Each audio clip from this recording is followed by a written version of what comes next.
Hola hermanos, ¿cómo están? Bienvenidos nuevamente a su programa Catequesis Viviente. Está con ustedes su hermano Roquel Cárdenas. Para mí es un verdadero privilegio estar nuevamente aquí en FeTV, el canal de la misericordia, comentando el Catecismo de la Iglesia Católica. Como ustedes saben, estamos comentando el aspecto que habla de nuestro Señor Jesucristo. En esta ocasión vamos a hablar acerca de los misterios de la infancia de Cristo. Pero antes de ir entrando en materia, como ustedes saben, al iniciar el programa siempre pedimos su apoyo para esta obra de evangelización que es FeTV, el canal de la misericordia. Usted puede definitivamente aprovechar de toda la programación de FeTV sintonizándonos a lo largo de todo el día, porque tenemos diferentes aspectos que cubrimos desde la oración, la formación humana, la información, la catequesis, y todos estos aspectos tan importantes para nuestra vida. Así que sintoniza el canal porque nadie ama lo que no conoce. Conociendo el canal se va a enamorar de él, de su programación y efectivamente nos va a ayudar. El otro aspecto importante es también la oración. Siempre recordemos que en todo lo que tiene que ver con nuestra vida debe estar cubierto por la oración, por la comunicación con Dios, que es el dador de todos los bienes. Entonces, siempre recuerde orar, obviamente por usted, por sus necesidades, por su familia, por el país, por el mundo, por la iglesia, pero no olvide este canal, pedir para que Dios nos conceda la gracia de poder seguir adelante. Y finalmente, bueno, usted también está invitado a colaborar, a ser parte de esta obra de evangelización, donando, aportando. Como saben, esta obra, como cualquier otra obra humana, requiere de los bienes materiales. Tenemos diversos gastos que tenemos que cubrir, entre ellos la planilla, los gastos de los servicios públicos, energía eléctrica, comunicación, agua, el mantenimiento de la infraestructura, la compra de equipo y tantas otras cosas que tenemos que cubrir para que esta obra pueda seguir adelante y la palabra de Dios llegue a todos los rincones de nuestro país y más allá. ¿Cómo puede hacer esta donación? Bueno, puede usar las tarjetas Visa, Clave o Mastercard o también el efectivo, como todos saben, a través del Banco Nacional, que tiene sucursales a lo largo y ancho del país, y sobre todo en las cabeceras de provincia, el Global Bank y también el Banco General. Puede hacerlo presencialmente o a través de la banca en línea. También finalmente tenemos una aplicación que es muy usada, que es la del Banco General, que se llama Yapi, que usa el celular y a través de ella usted puede donar a FeTV. ¿Cómo lo hace? Simplemente busque en el directorio, no en el número de celular, sino en el directorio Yapi, el nombre FeTV 05. Ahí va a encontrar nuestra dirección de Yapi y podrá usted donar lo que su corazón le dicte. Recuerde que no se prive de hacer un aporte pensando que es muy poco, porque muchos aportes pequeños hacen un gran aporte que nos va a ayudar muchísimo a poder continuar con esta labor. Muy bien, dicho esto, vamos a hablar de los misterios de la infancia de Cristo. En este programa eso es lo que vamos a abordar y el catecismo divide estos misterios de la infancia de Cristo en 4 muy concretos. El primero habla de la circuncisión. El segundo, de la presentación de Jesús en el templo. El tercero habla de la epifanía o la llegada de los magos de Oriente. Y el cuarto y último habla de la huida a Egipto.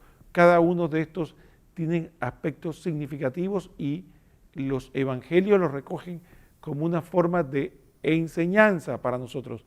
Recordemos que cada aspecto de la vida de Cristo es una verdadera escuela para nuestra vida, en nuestra vida natural y sobrenatural, para aprender cómo estar unidos a Dios. Así que estos son los aspectos que vamos a cubrir en el programa del día de hoy y sin más preámbulo vamos a pedirle al señor director que por favor nos ponga el primer numeral que habla de la circuncisión. Aquí estamos en el numeral 537 y dice así, 527, perdón, y dice así el catecismo. La circuncisión de Jesús al 8º día de su nacimiento, Lucas 2:21, es señal de su inserción en la descendencia de Abraham, en el pueblo de la alianza, de su sometimiento a la ley, Gálatas 4:4, y de su consagración al culto de Israel, en el que participará toda su vida. Este signo prefigura la circuncisión en Cristo, que es el bautismo. Colosenses 2, del 11 al 13. Bueno, para hablar de la circuncisión tenemos que remitirnos a el padre Abraham. Recordemos que nuestro Señor hace un pacto con Abraham y que ese pacto dice que Abraham será padre de una generación, de una descendencia como las estrellas del mar, como las estrellas del cielo, y las arenas del mar. A partir de ahí, de esa descendencia va a surgir la salvación para toda la humanidad. Y este pacto que Dios realiza con Abraham va a tener un sello distintivo, es decir, los hijos de la promesa van a tener un sello en su carne, como dice, y ese sello en su carne era la circuncisión, que no era más que cortar el prepucio del pene de los hijos varones de esa descendencia de Abraham. Entonces, eso es lo que se llama la circuncisión. Fundamentalmente, la circuncisión era el signo visible de que eran hijos de Israel y que eran, por lo tanto, acreedores de la promesa que Dios hizo a Abraham y parte de lo que llamamos nosotros el pueblo elegido. Así que la circuncisión se practica desde Abraham como un signo del pacto que estableció. A partir de ahí, el pueblo elegido la practica de manera continuada. Sin embargo, no es hasta Moisés que forma parte, diríamos, lo que llamamos nosotros la ley. Y a partir de ahí era obligatorio para todos los padres que su hijo varón fuera a recibir este signo, y lo establecen ya que al octavo día, de manera definitiva, se recibiera este acto que lo hacía parte del pueblo de Israel. Entonces sí, era un signo en la carne que te hacía parte de la promesa y del pueblo de Israel. Entonces Jesús, efectivamente, al recibir esto, a querer pasar por esto, entonces se identifica plenamente con su pueblo, con el pueblo elegido. Es parte del pueblo de Israel y también decide someterse a la ley. Por eso citan Gálatas 4:4, cuando dicen que Jesucristo decide someterse, nacido de mujer y nacido bajo la ley. Entonces también hay expresiones que aparecen en las cartas de Pablo cuando dicen que Jesucristo era hebreo según la carne, para decir que en su humanidad, efectivamente, en su divinidad es el dador y creador de todo, y todo es de él, y él es parte de todo. Sin embargo, como hombre, entonces es parte del pueblo de Israel. Entonces, el otro aspecto que es lo que el catecismo cita y que nos habla en Colosenses, sobre el bautismo en Colosenses 2, del 11 al 13, nos plantea efectivamente que entonces Jesús, este gesto de la circuncisión, viene a prefigurar la circuncisión en Cristo. ¿Qué es la circuncisión en Cristo? Es un nombre que utiliza San Pablo y aparece en la cita de Colosenses 2, del 11 al 13, para hablar del bautismo.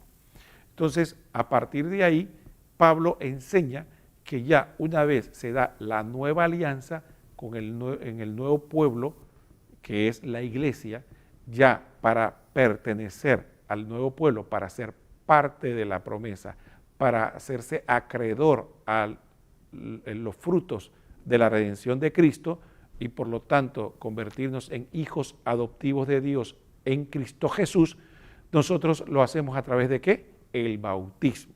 Pues San Pablo dice que ya la circuncisión antigua pasó, sino que ahora nosotros tenemos una circuncisión en Cristo.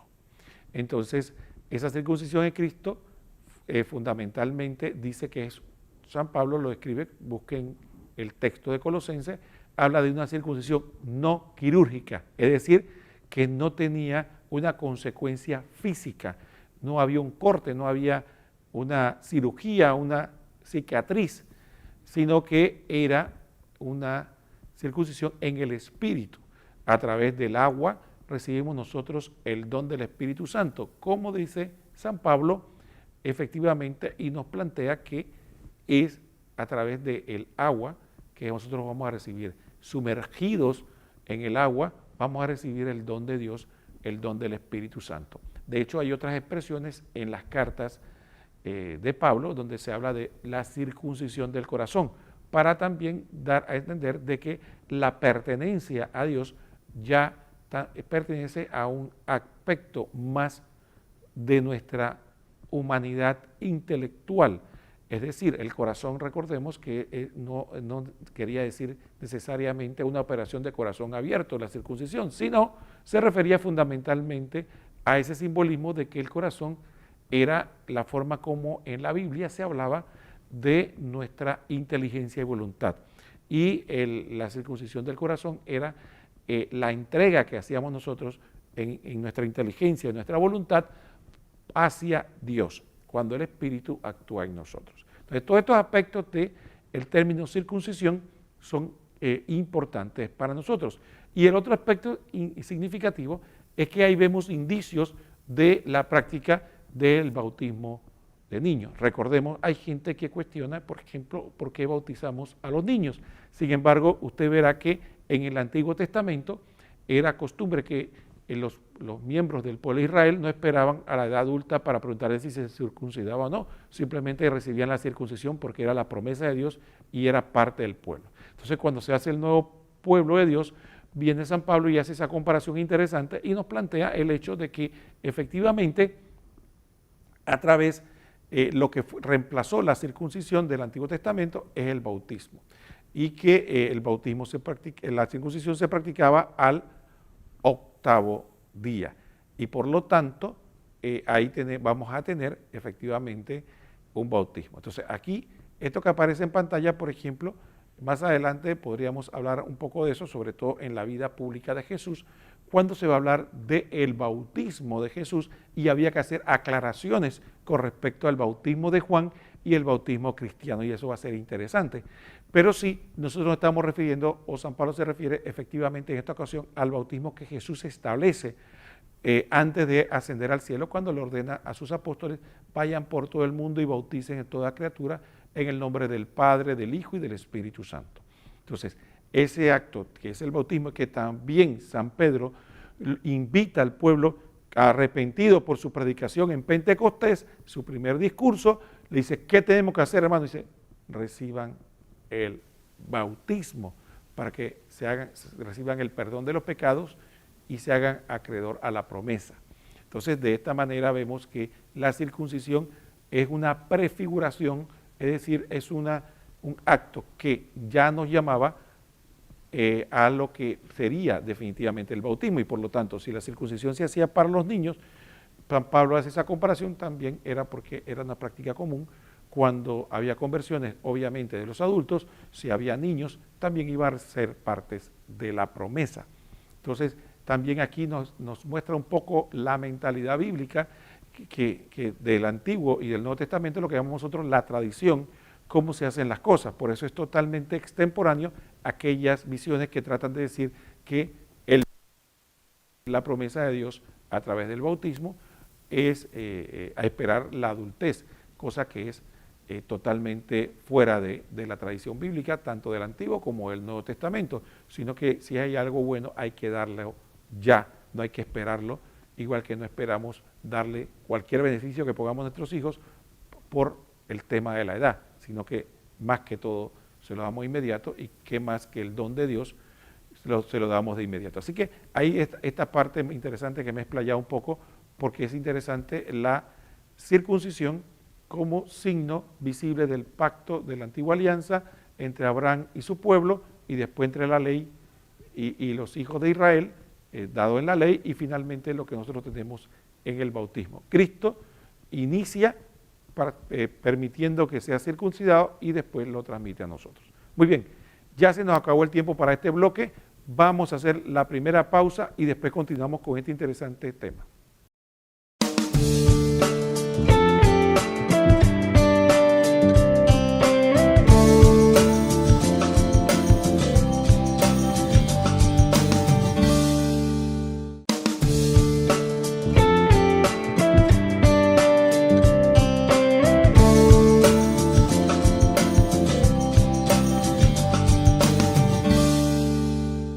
Bien, hermanos, estamos de vuelta en su programa Catequesis Viviente, comentando el Catecismo de la Iglesia Católica y estamos meditando sobre los misterios de la infancia de Cristo. Ya hablamos de la circuncisión, ahora vamos a entrar en otro aspecto. En el orden que está en el Catecismo, ahora entraríamos en la Epifanía, o lo que nosotros hablamos de la visita de los magos orientes, que en algunos lados lo celebran el 6 de enero y en otras partes como Panamá, por orden de la conferencia episcopal, se celebra al domingo siguiente, más cercano al 6 de enero. Entonces sí, pero es lo que llamamos nosotros la Epifanía o los magos de Oriente. Una aclaración, este acontecimiento del punto de vista histórico, todo indica que es posterior. El orden histórico debería ser la circuncisión, que fue al 8º día, la presentación en el templo, la Epifanía y después la huida de Egipto. Del punto de vista histórico, solo para aclarar, para que no nos confundamos y pensemos que se dio primero la circuncisión y después la Epifanía. No. Circuncisión, presentación en el templo, Epifanía y la huida de Egipto. Ese es el orden cronológico histórico que todo indica por las escrituras que debió haber sido. Pero el catecismo decidió poner la Epifanía primero. Entonces, recordemos, Epifanía significa manifestación. Entonces, Jesucristo decide, cuando Él recién llega al mundo, aún siendo un niño pequeño, manifestarse no solo cuando aparece, está recién nacido, que hace poco ha nacido, que los ángeles se lo anuncian a los pastores, que es un medio, es una epifanía, también es una manifestación. Los ángeles le dicen, ha nacido el Mesías, el Señor, el Salvador. Así que sí se manifestó a los pastores. Pero esta tiene una relevancia muy particular porque efectivamente indica ya la universalidad de la salvación de Cristo y obviamente del Evangelio. Porque entonces Jesucristo también decide manifestarse a personas fuera del pueblo de Israel. Ya Jesucristo en ese momento estaba dando un indicio de que efectivamente el Evangelio no era solo ya para el pueblo hebreo, para el pueblo elegido, sino para toda persona, con la única distinción que quisiera aceptar, ¿no? Y tener fe en Él. Entonces, por lo tanto, esa manifestación tiene ese sentido. Entonces vamos a pedirle al señor director que vamos a leer este numeral que es bastante extenso. Vamos a tener que probablemente leerlo por partes porque tiene su extensión para que veamos los diversos aspectos. Dice esta parte. La Epifanía es la manifestación de Jesús como Mesías de Israel, Hijo de Dios y Salvador del mundo. Con el bautismo de Jesús en el Jordán, las bodas de Caná, solemnidad de la Epifanía. La Epifanía celebra la adoración de Jesús por unos magos venidos de Oriente. Entonces, en estos magos representados de religiones paganas, de pueblos vecinos, el Evangelio ve las primicias de las naciones que se acogen por la encarnación, la buena nueva de la salvación. Entonces, aquí, en este aspecto, vemos, y le pido al señor director que lo deje un momento aquí en pantalla para que veamos algunos de estos aspectos. En primer lugar, observe la primera parte. La Epifanía era manifestación del Mesías de Jesús a los magos. Sin embargo, vemos que mencionan dos aspectos, el bautismo de Jesús en el Jordán y las bodas de Caná. ¿Por qué mencionan esto? Porque acuerden que Epifanías es la forma en que Jesús se manifiesta, se hace presente como Él es en realidad el Hijo de Dios, el Cristo, el Mesías, el Salvador.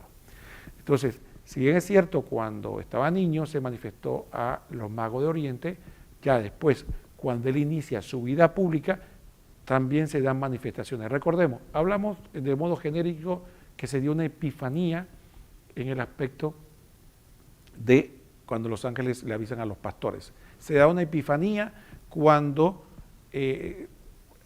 los magos de Oriente encuentran al Mesías, Dios se manifiesta a ellos. Tenemos entonces otra epifanía, recordando que la palabra epifanía es manifestación, cuando Juan el Bautista lo presenta a la comunidad y le dice: he ahí el Cordero de Dios que quita el pecado del mundo. E incluso declara que él no es digno ni siquiera de desatarle la correa de la sandalia, dando el aspecto de la dignidad de Jesús. Y tenemos la boda de Caná, que en la boda de Caná efectivamente vemos cómo nuestra madre, la Virgen María, entra en diálogo con Jesús y, como dicen algunos padres, pareciera como que moviera su mano, la empujara para que realizara el primer milagro público y entonces se diera a conocer a sus discípulos. De hecho, el apóstol San Juan recoge en ese acontecimiento de la boda de Caná que vieron el milagro y creyeron en él, creyeron que era el Mesías. Entonces, de alguna manera, nos presentan como el primer signo, San Juan, milagroso de Jesús. Entonces se manifiesta públicamente ya como aquel Señor que viene con poder, con autoridad, a establecer un pacto con la humanidad y salvarnos. Entonces es otra manifestación o epifanía, por eso el catecismo la recoge. Sin embargo, en las siguientes líneas veremos cómo efectivamente el catecismo entonces se centra un poco más en lo que la Iglesia decide llamarle, digamos, por antonomasia, por especificidad, la manifestación. Es la manifestación, la epifanía. Entonces la de los magos orientales. ¿Por qué? Porque tiene una significación muy importante, porque es como la apertura de la gracia de Dios a toda la humanidad. Fíjense lo interesante de esta epifanía, que es que Dios decide comunicarse con estas personas, estos paganos, a través de un signo que les fuera reconocible a ellos. Realiza un signo en el cielo que ellos estudiaban y les da connotaciones muy particulares en el sentido de que aparecía, desaparecía, se movía, entonces era extremadamente sobresaliente por el resto de los astros y aparece de manera repentina, y eso lo interpretaron ellos como un aviso de que algo extraordinario estaba pasando. Entonces ellos simplemente salieron de camino y la estrella lo iba guiando. Entonces la estrella efectivamente los fue llevando hasta que llegaron a Jerusalén, y en Jerusalén es que se encuentra con Herodes y preguntan.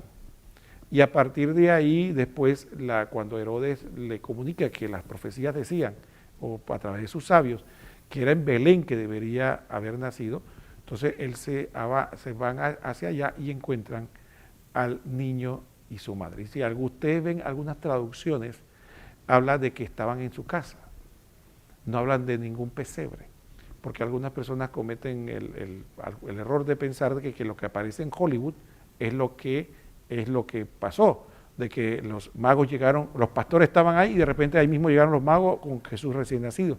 Y lo más probable es que no ocurriera así, porque la estrella dice claramente que apareció cuando él nació, no fue antes. Entonces ellos hicieron un viaje largo y por los medios que había de comunicación y además los medios de transporte tuvieron que tomar. Entonces lo que se especula o es lo que más sentido tiene es que posiblemente demoraron de 1 a 2 años, yo creo más prácticamente 2 años en llegar. Por eso Herodes, cuando le interroga y le dice cuánto tiempo tomó esto, de cuándo vieron la estrella, el camino y todo lo demás, por eso que él calculó que los niños menores de 2 años, en ese rango debería estar el supuesto o nuevo Mesías que él quería acabar. Entonces sí, la epifanía es esa manifestación y esa comunicación que Dios hace a través de un lenguaje entendible, incluso para los paganos, para que se encontraran con el Hijo de Dios. Vamos al otro aspecto, el otro parte del numeral, señor director, para que terminemos esto. Dice así la otra parte del numeral de la epifanía. Dice la llegada de los magos a Jerusalén para rendir homenaje al rey de los judíos muestra que buscan en Israel a la luz mesiánica de la estrella de David. Números 24:17, Apocalipsis 22:16. Al que será rey de las naciones, número 24:17 al 19. Su venida significa que los gentiles no pueden descubrir a Jesús y adorarle como Hijo de Dios y Salvador del mundo, sino volviéndose hacia los judíos. Juan 4:22. y recibiendo de ellos su promesa mesiánica tal como está contenida en el Antiguo Testamento. La Epifanía manifiesta que la multitud de los gentiles entre la familia de los patriarcas y adquiere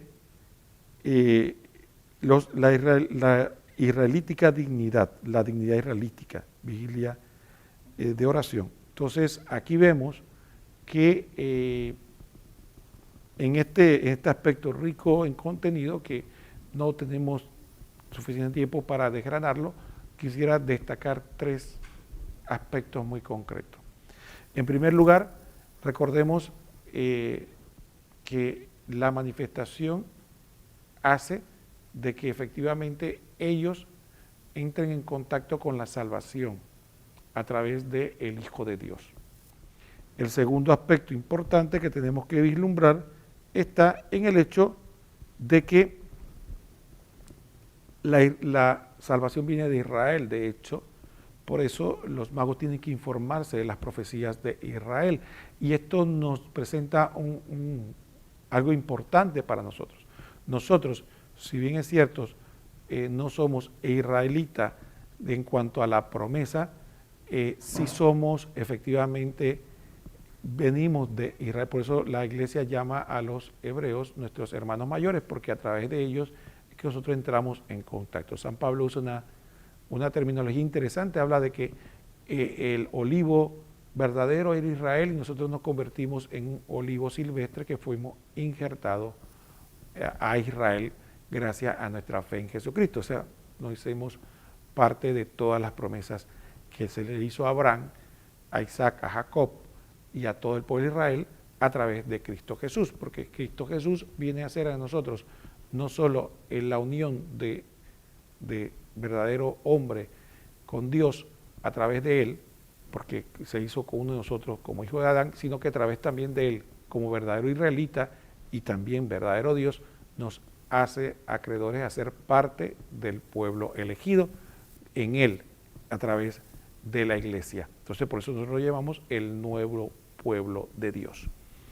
Y finalmente, el otro aspecto que tenemos que destacar está el aspecto que de la Epifanía como un signo de la apertura que todos debemos tener hacia que Jesucristo no le pertenece a una cultura, un momento histórico, a un país en particular, sino que como Dios es de todos y para todos. Y es nuestro deber el poder comunicar como la misión que Dios nos dio a que todos los hombres son acogidos en el seno de la iglesia. Por eso San Pablo dice que ya no hay más ni libre ni esclavo, ni judío ni griego, ni mujer ni hombre. Todos somos uno en Cristo Jesús para gloria de Dios Padre. Entonces ya a partir de ahí nadie se puede abrogar el derecho o se puede ufanar de que es un elegido en particular. Todo ser humano tiene la oportunidad de tener acceso al don de Cristo. Solo por el hecho mismo de ser criatura de Dios, ser un ser humano, tiene esa opción. Por lo tanto, es un llamado también, y por eso se reflexiona, a la iglesia a evitar ese estar cerrado a que mi grupo, mi nación, mi cultura, mi forma de ser cristiano, como que sí nos vamos a apropiar de Cristo. Entonces, hay un cristianismo en Europa, hay un cristianismo en América, hay un cristianismo en África, en Asia. Lo esencial, todo lo tenemos, pero tenemos nuestras particulares, pero el don de Cristo es para todos. Por eso San Pablo también nos aconsejaba y nos decía que tenemos que hacernos todos, para ganarlos a todos para Cristo Jesús. Entonces, la Epifanía también nos abre esa enseñanza de apertura que muchas veces ha insistido el Papa Francisco, de que la iglesia no puede cerrarse al mundo para poder llevar el evangelio a todas las personas y que todo mundo en la iglesia se sienta de alguna manera acogido. Dicho esto, vamos a cerrar este bloque despidiéndonos por ahora para continuar con el otro aspecto que continúa, que es la presentación del niño Jesús.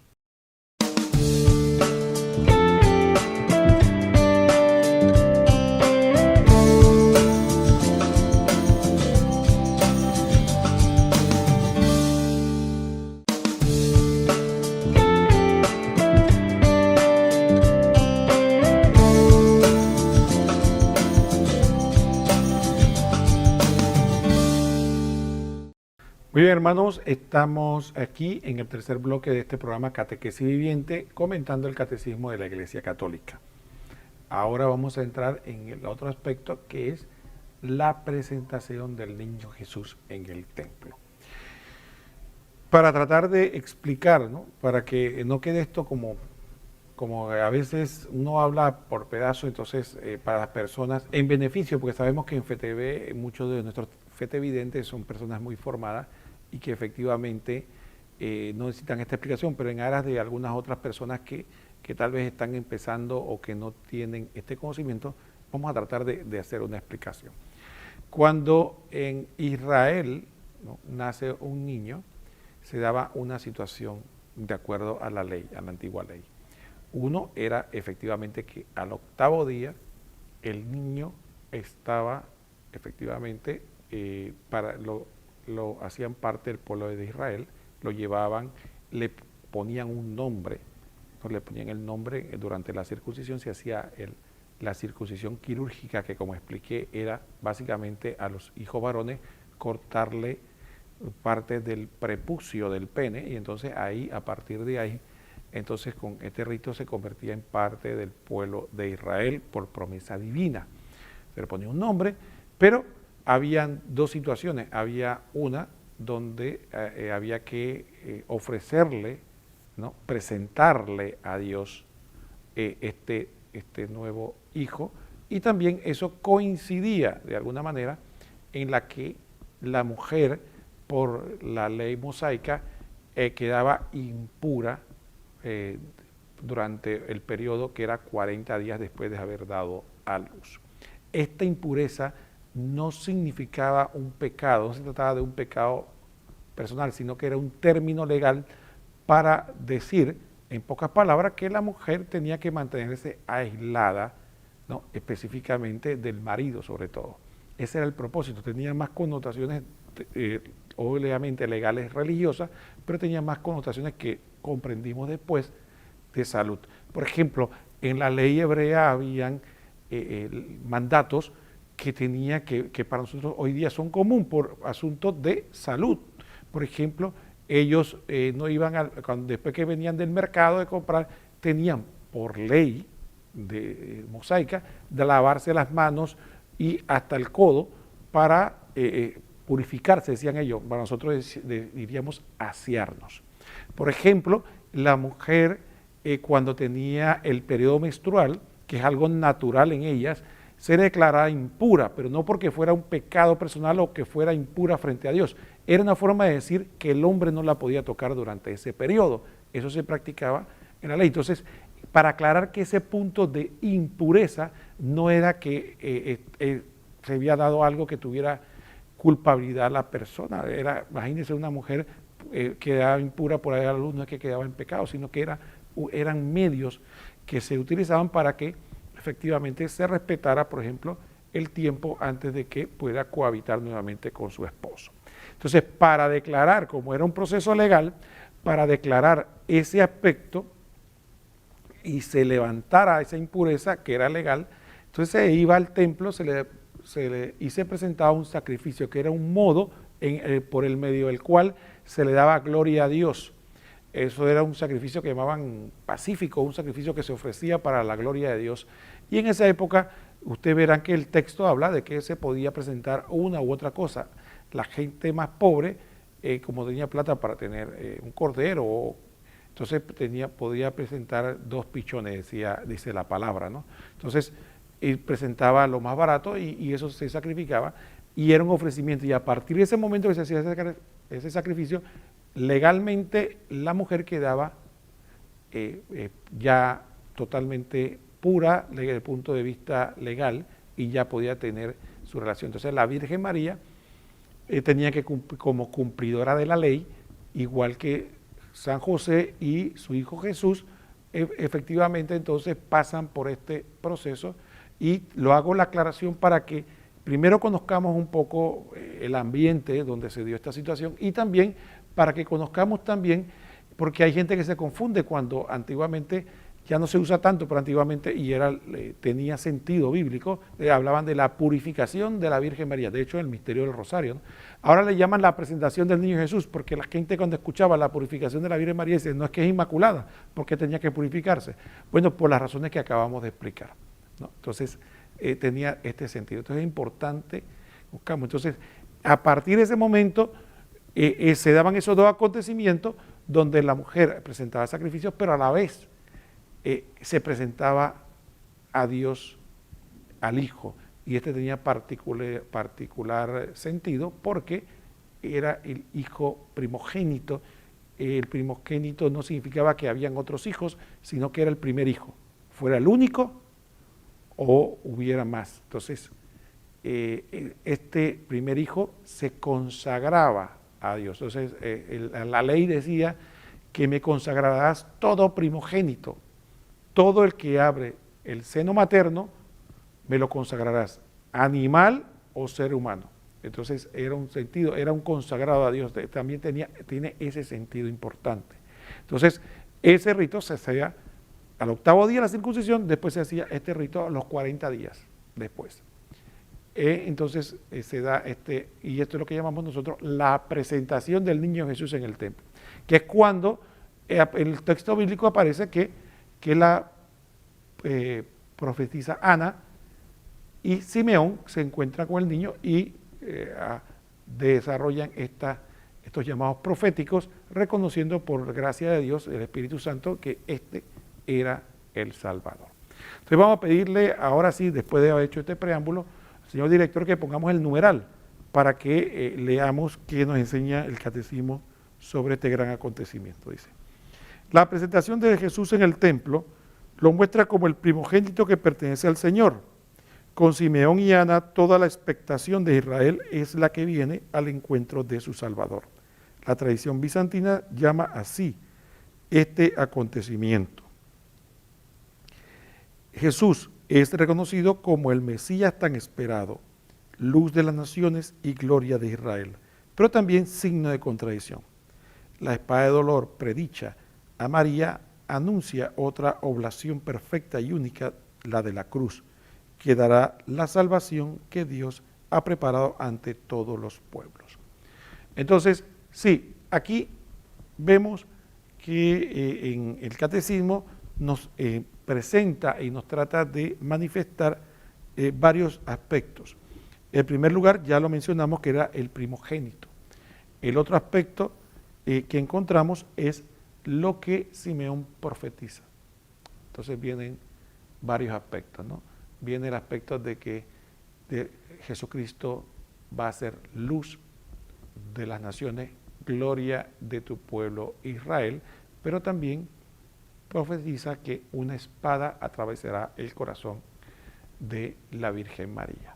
Entonces, ahí viene la connotación del misterio de Cristo, la gloria como verdadero Hijo de Dios, la luz que viene a traernos en cuanto a la sabiduría y en cuanto a la iluminación que nos da el don del Espíritu Santo y de su mensaje, evidentemente, pero también el sacrificio de la cruz, aspectos que son inseparables del misterio de Cristo.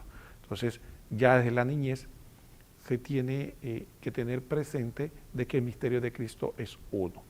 Y aprovecho esto para hacer la siguiente aclaración.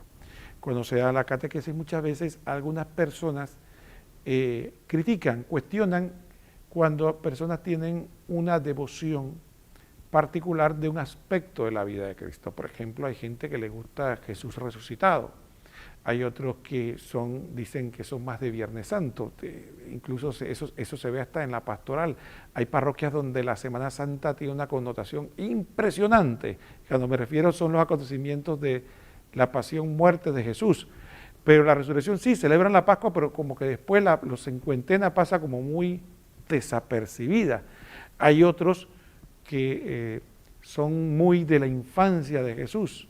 Les gusta mucho la divina infancia, el divino niño. Entonces, ustedes dirán, bueno, ¿y por qué es cuestionado? Porque no tiene nada de malo, sino al contrario, el profundizar en cada misterio de la vida de Cristo nos ayuda a nuestra vida espiritual. El problema es cuando nos cerramos solo a ese aspecto. Aquel que solamente ve el triunfalismo, el Cristo milagroso, el Cristo que venció la muerte, el Cristo que parece intocable. Entonces tiene un cristianismo muy triunfalista, muy optimista. Entonces cuando tiene que enfrentar las dificultades, entonces pronto, como decía la parábola del sembrador, pierde la fe.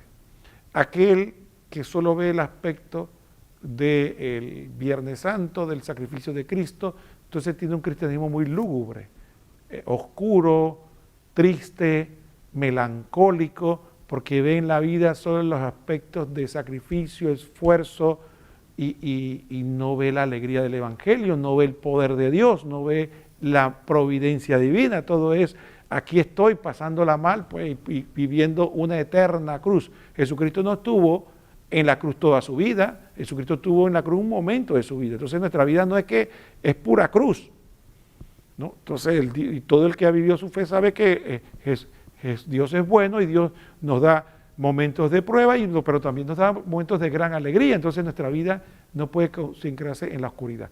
Y el otro aspecto, el de la divina infancia, entonces solo queremos ver el aspecto tierno, bonito, hermoso, que nos conmueve, emotivo del niño bonito, como pasa en la Navidad, ¿no? En la Navidad la gente, inclusive los que no son creyentes, quedan impresionados con la belleza del niño, del nacimiento, del sentimentalismo que provoca la Navidad, pero no hay aspectos concretos de madurez de la visión del Cristo total.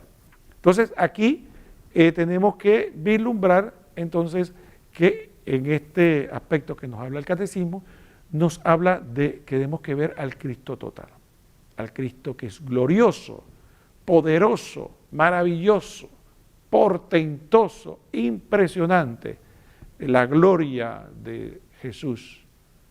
Tenemos el otro aspecto, el aspecto de la luz, la sabiduría, la enseñanza, la doctrina. Nosotros no tenemos una fe invertebrada, una fe amorfa, que no tiene, que bueno, sí, yo quiero a Jesús y me gusta y punto, como un romanticismo, pero que no es nada concreto, es como aquellos novios que dicen que se aman, pero ante la primera dificultad se dejan, ante la primera situación difícil se separan, ¿no? Es un amor romántico que cualquier dificultad lo daña. ¿Por qué? Porque no vemos que Él es la luz, y esa luz viene a quitar la oscuridad de nuestros pecados, pero también de nuestra ignorancia, de nuestra visión equivocada del mundo. Si no la cogemos, entonces no tenemos el misterio total de Cristo. Entonces vemos el portento, no podemos vivir con un Cristo impotente, como aquel Cristo que, hombre, nada más me deja aquí en el mundo como hoja llevada por el viento. No, mi Dios es un Dios poderoso. 2, la luz, la inteligencia, la capacidad, la doctrina, el contenido de nuestra fe. Y el tercer aspecto, la cruz. Que nuestra vida de fe no puede estar exenta de esfuerzo, trabajo y sufrimiento, que al fin y al cabo no me asustando porque no hay nadie que se salve de esto en esta vida. Puede huir todo lo que quiera, pero nadie se salva del sufrimiento.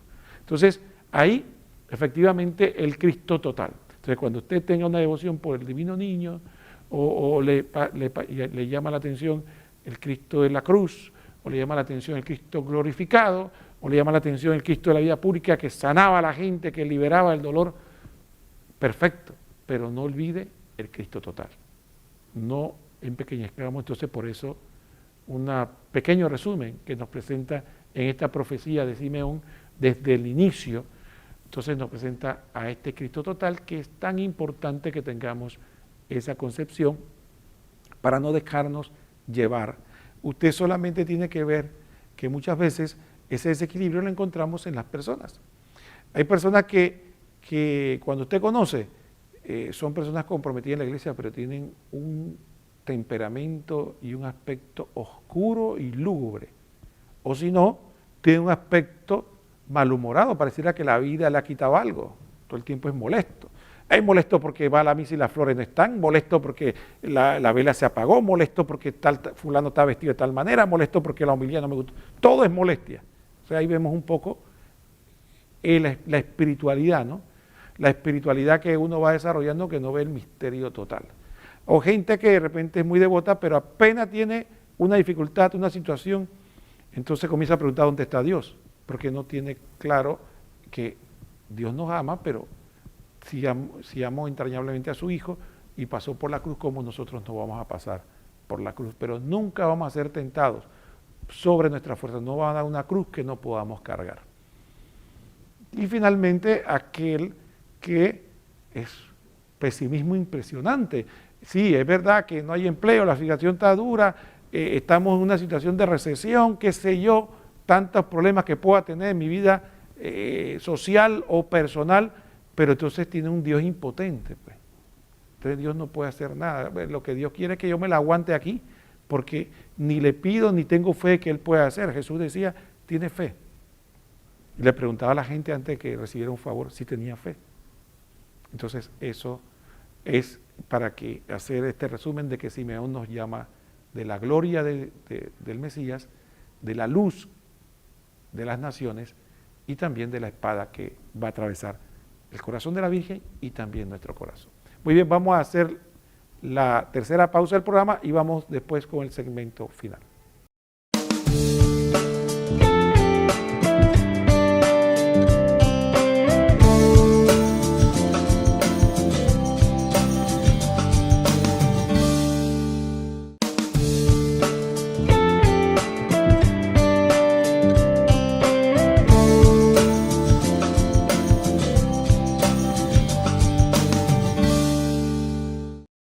Muy bien, hermanos, vamos al bloque final, la despedida. Vamos a hablar rápidamente del último tema, que es la huida a Egipto. Vamos a pedirle al señor director que nos ponga rápidamente el numeral. Dice la huida a Egipto, numeral 530. La huida a Egipto y la matanza de los inocentes, Mateo 2 del 13 al 18, manifiesta la oposición de las tinieblas a la luz. Vino a su casa y los suyos no lo recibieron, Juan 1:11. Toda la vida de Cristo estará bajo el signo de la persecución.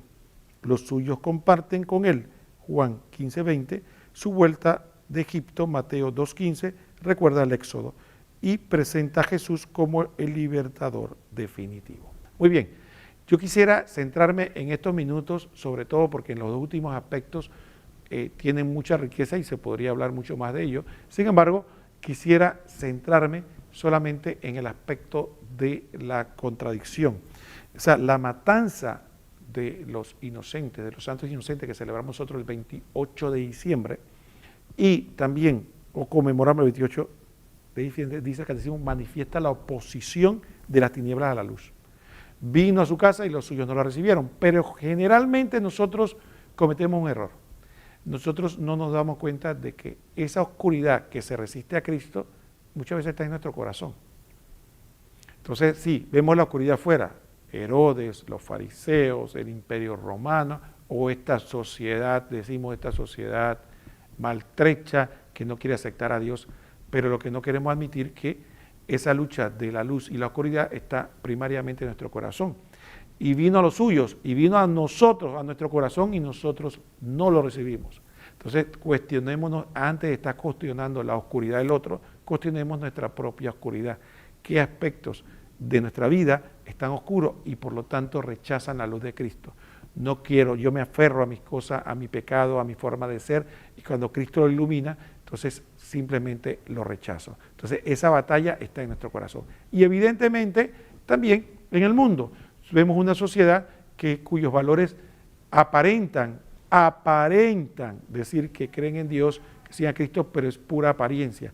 Tan pronto el Evangelio exige algo más, inmediatamente decimos que no, eso no va conmigo, o algunos incluso más astutos dicen que es una mala interpretación de la palabra. Entonces sí, hay de todo para no aceptar. Los fariseos hacían eso, decían que Jesús no estaba interpretando correctamente la palabra y por lo tanto rechazaban todos los llamados a la conversión que les hizo de que no fueran sepulcros blanqueados, que no fueran hipócritas, que no tuvieran amor por el dinero, que no tuvieran doble vida. Sin embargo, eso decían ellos, este es un falso profeta, este viene, no viene de acuerdo a Dios. Entonces sí, todos esos aspectos de la oscuridad que no aceptan a Cristo, primero en nuestro corazón, podría decir segundo en un círculo más pequeño, en nuestra familia, tengamos cuidado, si Jesucristo es el Señor de nuestra familia, y finalmente en la sociedad en su conjunto, en la que muchas veces no aceptamos. Un ejemplo típico de esto lo podemos presentar en, por ejemplo, una festividad muy popular, la Navidad. Usted se da cuenta de la Navidad, ¿verdad?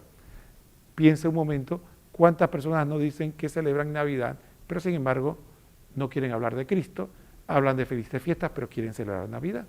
Quieren el gozo y la alegría de la Navidad, pero no quieren a Cristo. Quieren celebrar el acontecimiento, pero no quieren convertirse de su mala vida, simplemente quieren vivir en una nube. Entonces algo parecido podemos caer nosotros. Así que tengamos cuidado, porque la lucha entre la luz y la tiniebla que se dio contra mataron a los niños inocentes todavía se sigue dando en nuestro corazón, en nuestra familia y en la sociedad en general. Bueno, ha sido un verdadero privilegio haber podido compartir con ustedes estos momentos comentando el Catecismo de la Iglesia Católica con los misterios de la infancia de Cristo. No se vaya, porque quédese aquí en FETV y los invitamos para que el próximo martes, Dios mediante, seguimos comentando el Catecismo. En la próxima ocasión vamos a hablar de los misterios de la vida pública de Jesús, ya como adulto, como cuando hizo su aparición como verdadero Mesías. Vamos a hablar un poco de ese aspecto interesante, así que acompáñenos y quédese en la compañía de FETV, el canal de la misericordia. Que el Señor los bendiga a todos. Hasta pronto.